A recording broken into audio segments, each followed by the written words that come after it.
दोस्तों, आज पूरे देश में कांग्रेस के तमाम लोग भारत सरकार से मांग कर रहे हैं कि केंद्र की सरकार लॉकडाउन के दौरान हुए इन गरीबों के नुकसान के लिए और इनकी जो बेरोज़गारी पैदा हुई है कोरोना के कारण, उसको दूर करने के लिए सीधे खाते के अंदर गरीब लोगों के कम से कम 7,500 रुपया डालने का काम करे और ये आने वाले 3-4 महीनों तक जारी रहना चाहिए, जिससे देश के अंदर बेरोज़गारी के कारण जो भुखमरी की स्थिति पैदा होने जा रही है उससे बचा जा सकता है। केंद्र सरकार द्वारा बड़ी लंबी चौड़ी घोषणाएं करने का काम हुआ, लेकिन वही कहावत है, खोदा बाढ़ निकली चुहिया। 20 लाख करोड़ में से 20 रुपया भी सीधे किसी को, गरीब आदमी को मिलने का काम नहीं होने का काम हो रहा है। और जिस प्रकार से देश के अंदर प्रवासी मजदूरों को सहन करना पड़ रहा है। कल कश्मीर से सहारनपुर में एक गाड़ी आई, उसके अंदर एक लड़के की डेथ हो गई। ट्रेन आई, ट्रेन में एक अमेठी के प्रवासी मजदूर की डेथ हो गई। और इसी तरह से गाड़ियों में, ट्रेनों में और सड़क पे चलते हुए लोग लगातार मर रहे हैं। और सरकार लंबे चौड़े दावे कर करके ढोल पीटने का काम कर रही है। कोरोना के नाम पर मैं समझता हूं कि जो अव्यवस्था का माहौल पूरे देश के अंदर बना है, उससे कोरोना से कहीं ज्यादा लोग इन अव्यवस्थाओं के शिकार होकर के परेशान होने का काम हो रहे हैं। लॉकडाउन हमने किया विकसित देशों की तरह, और लॉकडाउन का अंदर जो सहायता दे रहे हैं वो हम गरीब देशों की तरह कर रहे हैं। बांग्लादेश ने भी अपने नागरिकों को सीधे पैसा देने का काम किया, और कोई भी देश ऐसा नहीं जहां गरीब लोगों को ध्यान में रख करके, बेरोजगारी को ध्यान में रख करके सरकारों ने फैसले ना लिए हों।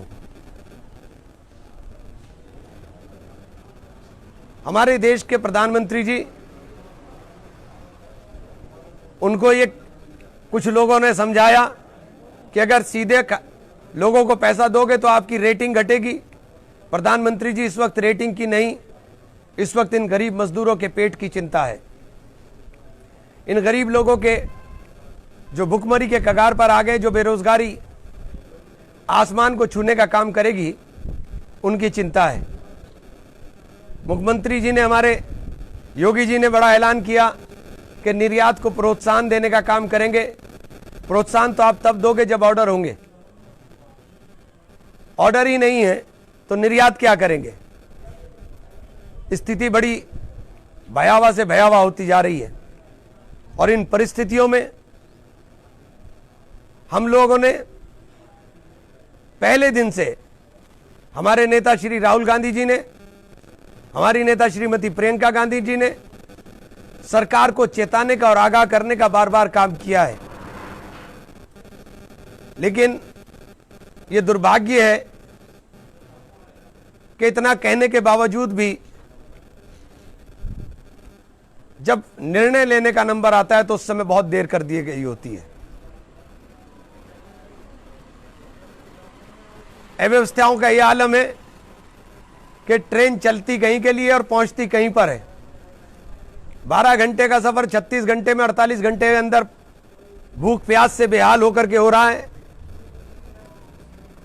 अव्यवस्थाएं चरम सीमा पर है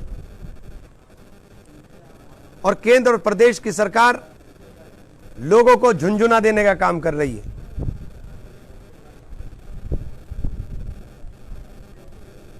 बार बार कह रहे हैं कि हमने इतने रोजगार दे दिया मनरेगा के नाम पर, जिसको प्रधानमंत्री जी ने 2014 के अंदर कांग्रेस की विफलताओं का स्मारक बताया था।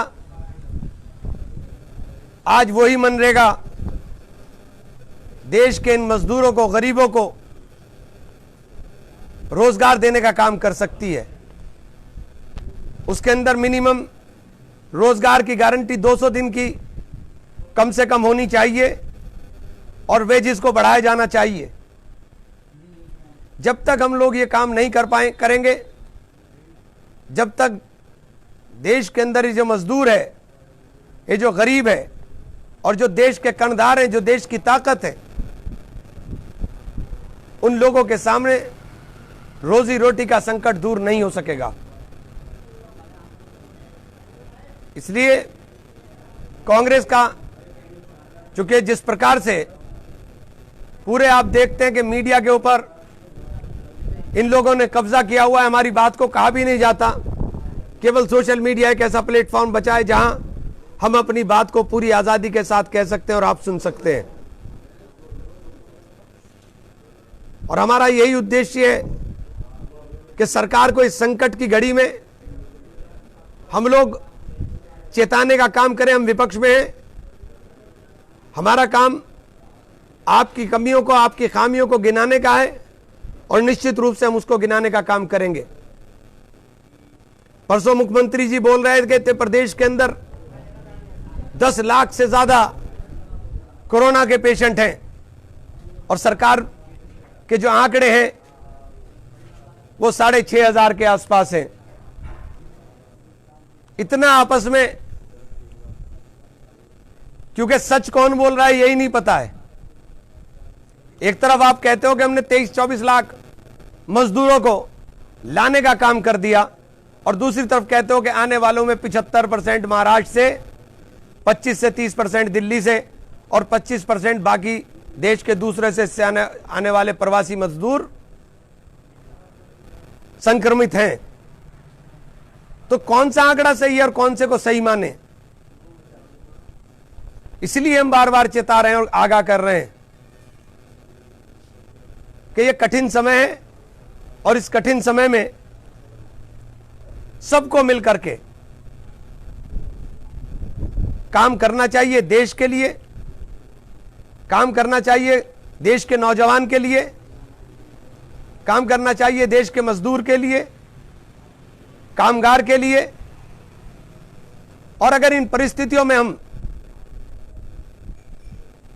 काम करने का काम नहीं करेंगे तो आने वाले दिनों के अंदर बहुत खराब स्थिति का सामना देश को करना पड़ सकता है। इसलिए दोस्तों, आज का यही सब लोगों का कर्तव्य बनता है और खास तौर से कांग्रेस के प्रत्येक कार्यकर्ता का कि हमारे प्रदेश अध्यक्ष को जेल में डाला। हम घबराने वाले नहीं हैं, हम डरने वाले नहीं हैं। आपने प्रदेश अध्यक्ष को जेल में डाल दिया कि प्रदेश अध्यक्ष लोगों की सेवा कर रहे थे। प्रदेश अध्यक्ष जी के ऊपर मुकदमा कर दिया। कांग्रेस का कार्यकर्ता इन मुकदमों का जवाब लोगों की और अधिक सेवा कर करके देने का काम करे। आपके पड़ोस में कोई भूखा ना सोए, ये जिम्मेदारी अपने आप समझने का काम करे।